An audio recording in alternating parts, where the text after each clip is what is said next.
What's funny about data is that it keeps me passionate. Seeing kids grow, literally reignites a fire in me every time I see growth in a kid. And it makes me want to get them to growing even more. If I can push them to where they need to be and then even further, that is super exciting to me and super reinvigorating. Hello, and welcome to the Alter Everything podcast. I'm Mike Cusick, your host for today's episode. Today's show is all about data analytics in lower education, specifically in public elementary schools in the US. This is a topic I've been interested in exploring for quite some time. I just happen to know quite a few folks in the field of education, and they always have such incredible stories to share.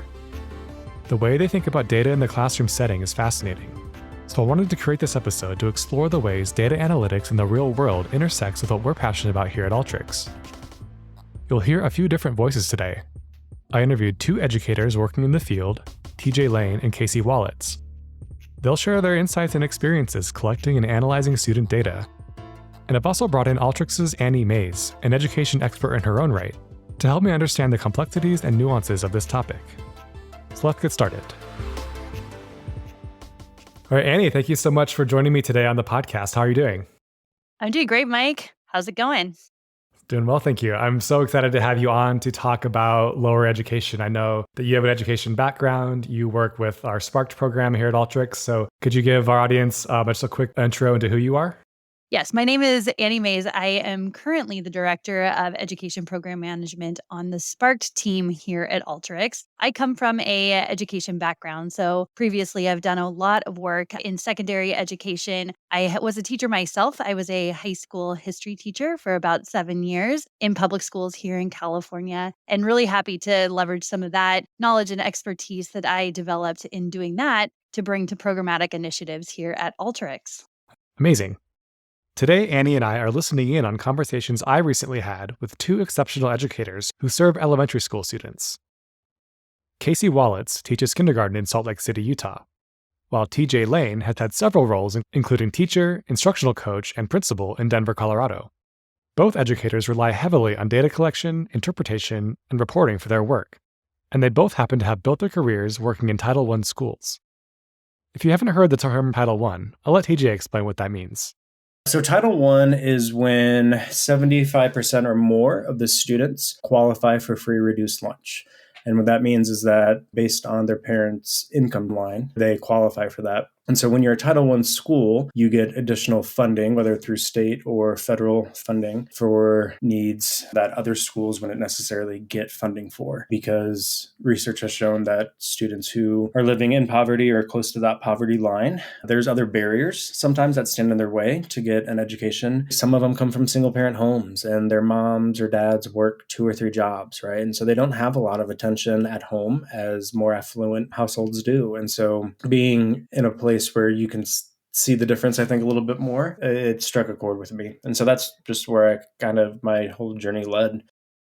50,000 schools across the United States are eligible for Title I funding. So again, that is where 75% or more of their students qualify for that free or reduced lunch programming, with more than a quarter of all students in the United States matriculating into a Title I school. And with that Title I status comes many challenges, not the least of which is the data capture and reporting required to keep that extra funding. Let's listen to Casey's experience as a kindergarten teacher in a Title I school. I will start by saying I've never taught in a middle class or higher class school. I've only taught in Title I schools, and that is where my passion lies. I really do have a passion for taking the kids and the students and the families that need the most help and have the least going for them, the least amount of benefits to get started. And they really need someone on their side advocating for them. My role as an educator is not just a teacher. In the Title I school, I am a counselor, I am a doctor, I am a friend, I am a family counselor. I do so many roles for these kids. Title I, though, does come with a lot of requirements, a lot of extra hoops we have to jump through because we're Title I to keep our Title I funding. There is a lot of money that is given to Title I schools because they need the funds the most. But because we get more funds, there are a lot of hurdles and extra requirements that we have to meet to keep our Title I status and to keep our funding. And I'd imagine having a really robust data capturing system is important for that, especially. Absolutely. We have to show that we're growing kids, and you could have pretty serious consequences as a school if growth isn't being met. And some consequences can even be where someone from the federal government is coming in and like turning your school around, where you kind of lose a lot of your autonomy as a teacher, as an educator, when that happens, which thankfully hasn't happened anywhere I've been teaching, but it is a possibility if the growth isn't being achieved. And that's where the data comes in. That's why I think my administrator is so passionate about the data, is because she knows what could happen if we don't meet those metrics. One thing I found interesting in listening to Casey, he mentioned the extra hoops that educators have to jump through because they are Title I schools to continue to receive that funding. I think that that's a really key element to keep in mind, that these educators, on top of the work that they know that they already have to bring into a classroom on a day-to-day basis, they're also having to determine and make choices throughout the course of a day, a week, a semester, a year that will help influence whether or not the school itself is eligible for continued funding. So it's almost adding a additional job description to an already full job. And I just resonate so much with that feeling because it creates kind of this overwhelm. There's so much information that they need to be on top of on a day-to-day basis. Absolutely. So, as I mentioned, TJ has had many roles in the education system. And I wanted to ask him a little bit more about that and how his relationship with data collection has changed depending on the role that he was in. So, here's what he had to say. So as a teacher, I was really only focused on my class. The kids will take in-class assessments, so provided by the teacher. They are district assessments that everybody in the district in that grade level will take, and it measures you against all the other fourth graders or fifth graders in that district. And then you have the state level testing that comes once a year. And the district testing happens usually about 3 times a year. So as a teacher, you're solely focused on your students and the growth that they're making in between in-class assessments, district assessments, and then measuring how well they did by the end of the year on a statewide test. The statewide test data is good to see how much growth a student has made from year to year. So when I taught fifth grade, I had kids that had come to me that had already taken this test twice. And so looking at their fourth grade data, it was a scale of 1 to 5. And so if they had a 2 the year before, you want to see either a 2 or greater to show at least a year's growth. A 2 means they're below grade level. So let's say a 3 is grade level, 2 is below grade level, and 1 significantly below grade level. I had multiple school years as a teacher where I had half my class coming in as a significantly below grade level in math and or literacy. And so not only do I want to make sure that they're maintaining growth, but I also am trying to close that learning gap that they came in with to try to catch them up to grade level before they get to middle school. And that's really what you're focused on as a teacher. As a coach, you are focused on multiple classrooms and multiple grade levels, trying to coach them and advise them on how to close the learning gaps of their kids. So when you were a teacher, you were focused on individual student growth. As a coach, was it more about teacher effectiveness then? For sure. So every district, every state has a set of guidelines that a teacher is evaluated on. What they say is that there's gaps in this teacher's performance because the student isn't necessarily achieving. And sometimes that's true. And sometimes there are things a teacher can work on, like in any profession, right? And it's teaching people how to analyze the data. You have to also teach teachers sometimes to how to look at data or how to point things out. If you're a good coach, just like if you're a good administrator or a good teacher, the hope is you're changing these behaviors and these human beings you're working with in order to have a higher learning rate from the child. The first 6 weeks, I'm going through classrooms to make sure there's rituals and routines in place, that the teacher has control over the classroom, that kids know their expectation and what they're doing. And then once you have those things in place, then you worry about instruction. And so sometimes that data is different because I'm not looking anything at instruction, but that I'm responding to that data in real time. And a big thing that will blow up a school year is if you don't have those things in place by the end of September, then those kids have already lost that much learning, and now they're falling further and further and further behind for that school year. I'm really glad to hear TJ talking about the education of teachers themselves and data literacy in general. When I think of a perfect education world, it would be that data analytics is also part of educator onboarding. It's part of credentialing. It's part of the pathway for educators as they're learning to become a teacher, that they are equipped with that data analytics mindset. In my role at Alteryx in the Sparked program, we are really focused on upskilling individuals, whether it's a traditional academic student, an educator, or someone who has recently changed careers or in the process of changing careers. We're all about this kind of upskilling headspace. And when I hear TJ talk about educators needing to know basic fundamentals of data analytics, that's really why we have developed programming to help support that. What we find, even in a traditional student's academic journey, they often don't have access or exposure to what the field of data analytics even is until way too late in their academic career, sometimes in their second, third, fourth year of college. And so, what we're really trying to do here at Alteryx is help empower people to start learning the skill set, how to think about data, how to analyze data, how to interpret data at a very fundamental level, so that educators can go in armed with the knowledge that they need to interpret all the things that are coming at them on a day-to-day basis. What we see right now in education and the education of students in the field of data analytics is it's still pretty narrow in terms of how and where it's taught and in which subject areas it's being taught in. And so, what we're really excited to see is this change in data analytics being taught across subject areas. And so that they can continue to interpret data, no matter if they're in a Title I school, a charter school, some other alternative education school, that they are armed with the skills that they need to be able to interpret data on a day-to-day basis. I love what you were saying about empowering and upskilling teachers and educators in the area of data analytics.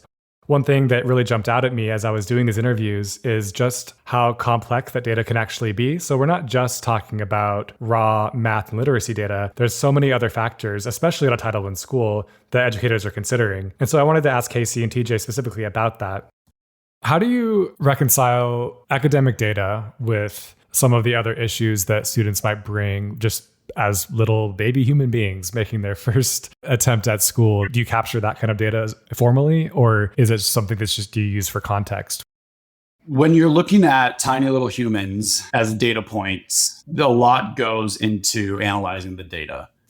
You can look at it as just growth only, either they got it or they didn't.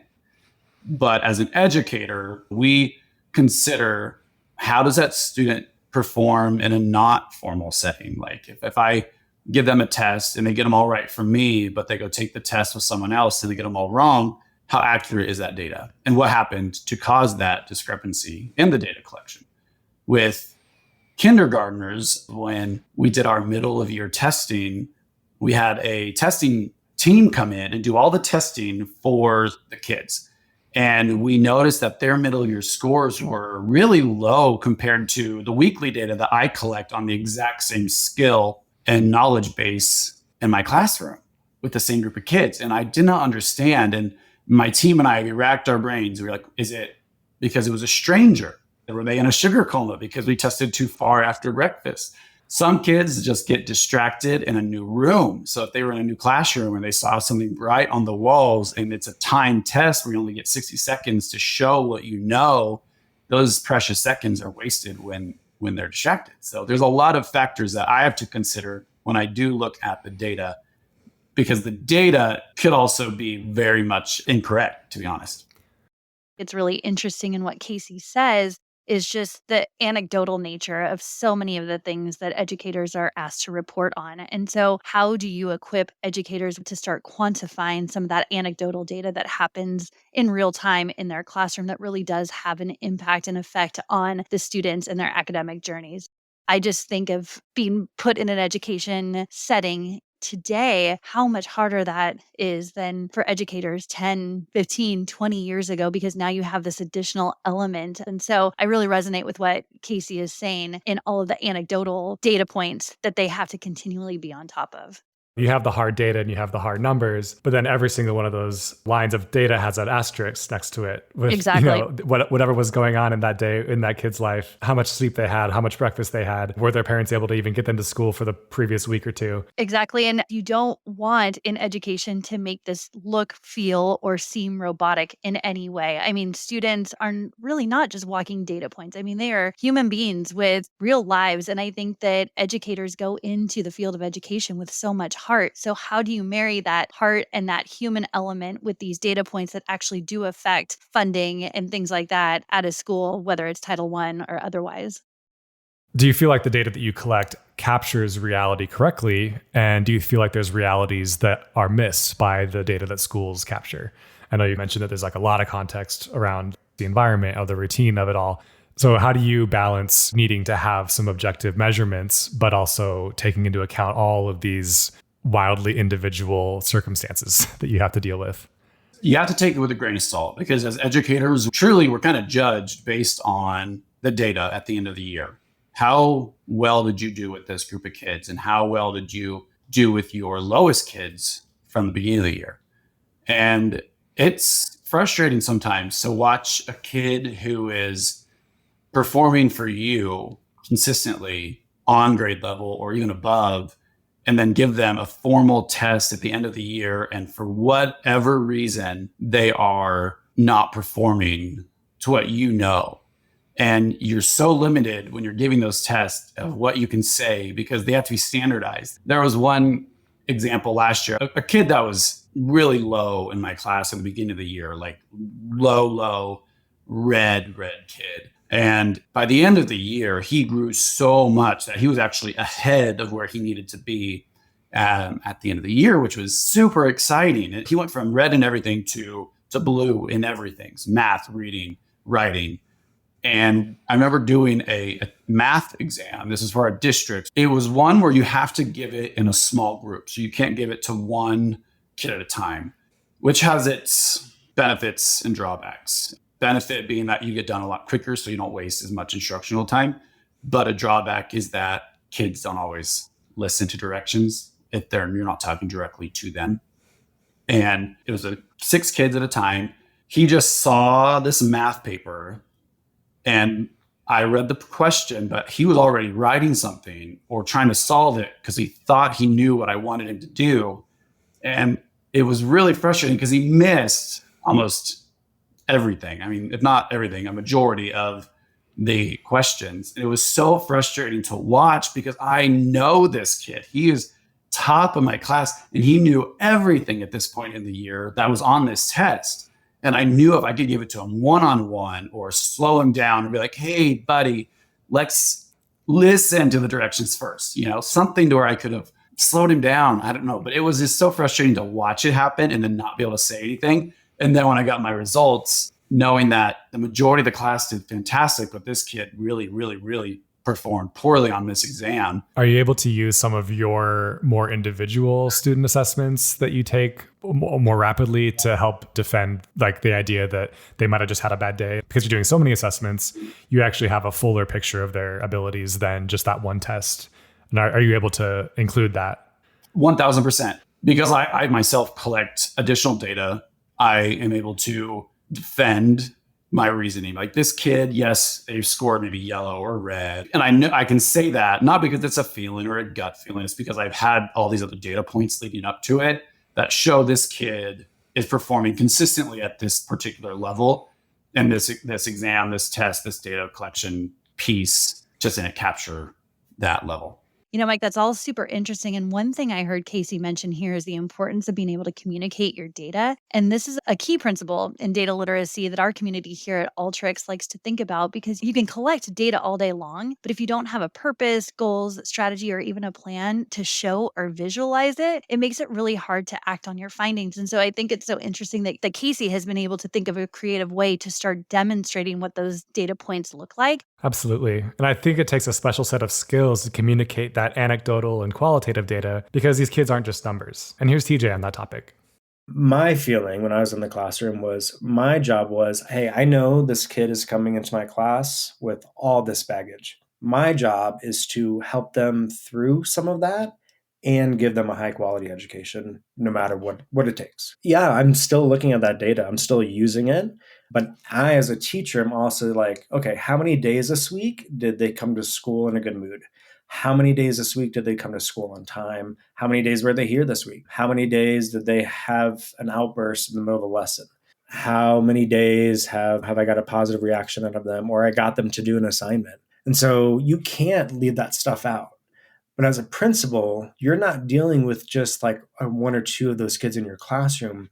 You're working with all those kids in all the classrooms who are like exploding, or you're worried about ensuring that all the kids in the school are going to have meals for the weekend, or that the attendance rates for kindergarten are 90% or above. Research shows like if kids miss more than like 93% of the school year, chances are they're going to be behind grade level the following school year. And you have kids that do that because parents worked all night, or they don't want to fight with their kids that morning, or it's easier to let them stay home, or maybe they didn't have a good educational experience and they don't have a value in education, right? And so there's all these different reasons why kids have different attendance rates. But as a principal, you're worried about that for everybody. And so you're doing these like school-wide incentives to try to raise that. And so like as a principal, you're tracking like behavior data school-wide, right? You're like suspensions or write-ups or IEP goals, which are students who are individual educational plans who are in special ed. And they have their own specific goals written for them year over year. And so helping to ensure that our SPED teachers are helping them meet their annual goals. Kids who are English language learners, they have certain growth goals for language on top of literacy and math and science that they have to score, right? Subgroups of kids living in poverty, kids of color, males and females. So as a principal, you're looking at all of this school-wide for K2, 3-5, K5 on some metrics, and trying to figure out which ones are the best ones, which are the biggest bangs for our bucks right now, because we might have 50 different things we need to work on, but you can't focus well on 50 different things. What are the few things I can? And so this year, my strategic plan, I'm saying as a school, we are going to do this. As a school, this is our goal, what we need to work towards.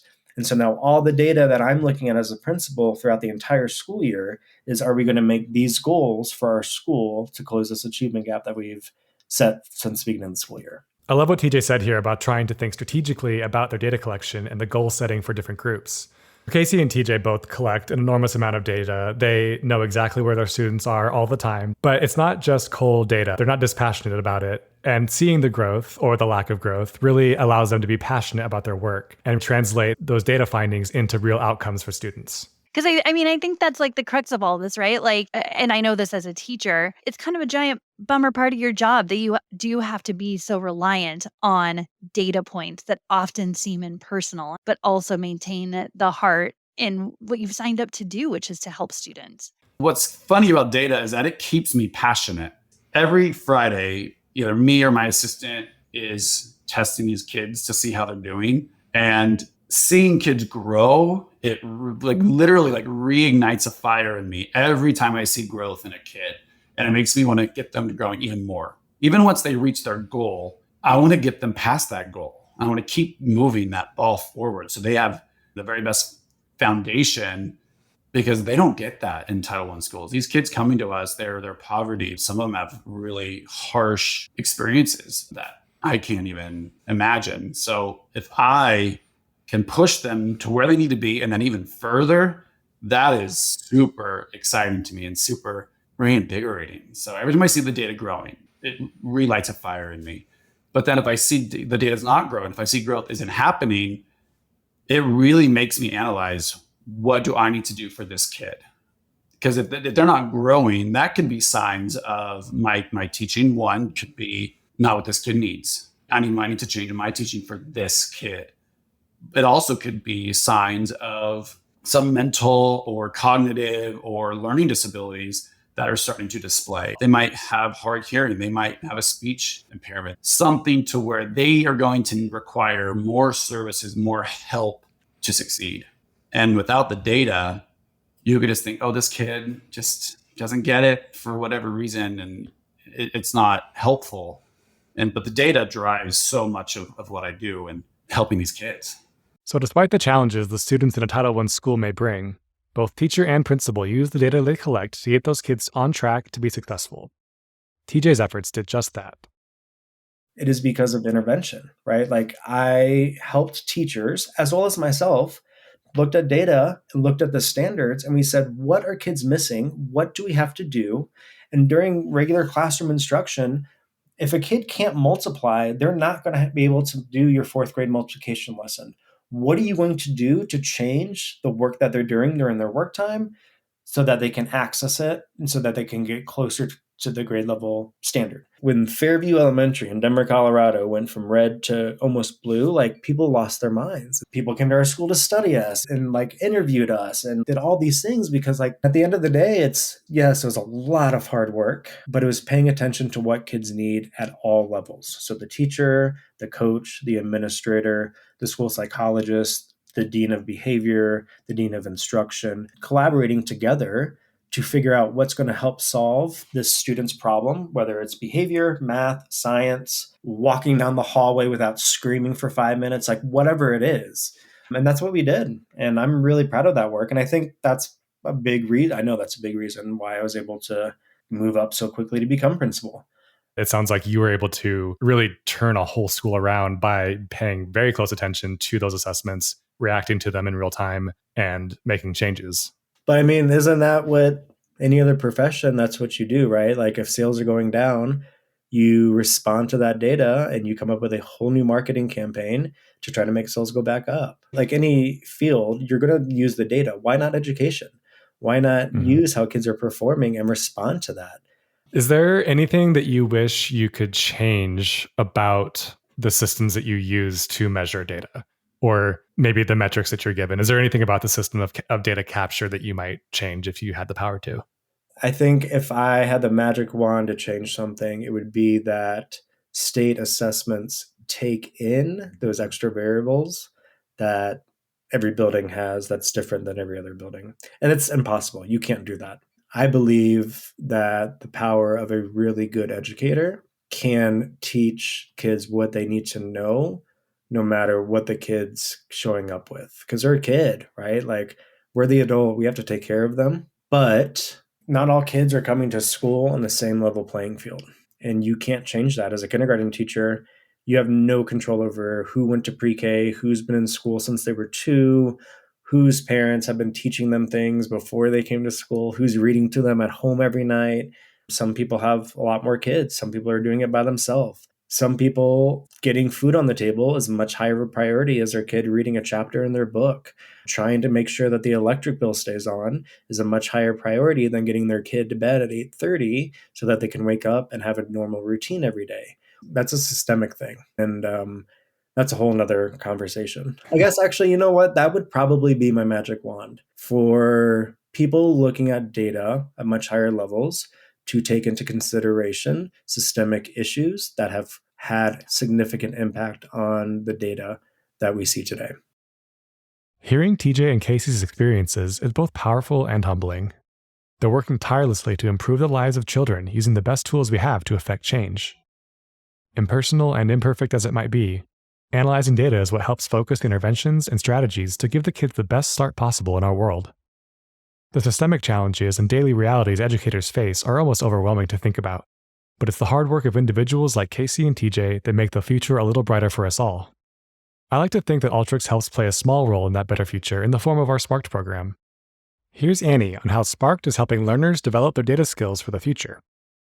I think of data analytics and the knowledge of data analytics as being an equity issue as well. The Spark program exists really to upskill and help anyone who wants to learn data analytics leverage everything that we have available in order to do so. What we provide are free Alteryx designer licenses to anyone who is wanting to learn data analytics. I'm really proud of that as being an element of our programming. So that extends to academic students, educators, of course, but then also those individual learners who are looking to upskill and reskill themselves. When I think about the learning journey of someone who is coming to our site or are using our platform, it really begins with those fundamentals of what data and analytics is. And I'm really excited because recently we created some coursework on just the essentials of data analytics. And we've just seen so much traction and growth of these independent learners finding these resources, leveraging these resources, and working towards some certification opportunities that we have through Alteryx in general. And so we offer now a micro credential. And that really is platform agnostic. It's allowing individuals to have something to show for the learning that they've done so that they can act with confidence in any career that they are in, that they do have some fundamental data analytics knowledge. And so what I think about is how excited I am for us to continue empowering educators with these skills, because I think the impact here at a community level, at a society level, could potentially be huge. I'm also really excited to hear about the work both Casey and TJ are doing and will continue to do. I hope we can follow up with them at some time and then also hear from other educators who are in the Alteryx ecosystem and working really hard towards better student outcomes. That's all for us today. Thanks for listening. You can find links for more information about the Sparks program in our show notes and at community.alteryx.com. Catch you next time.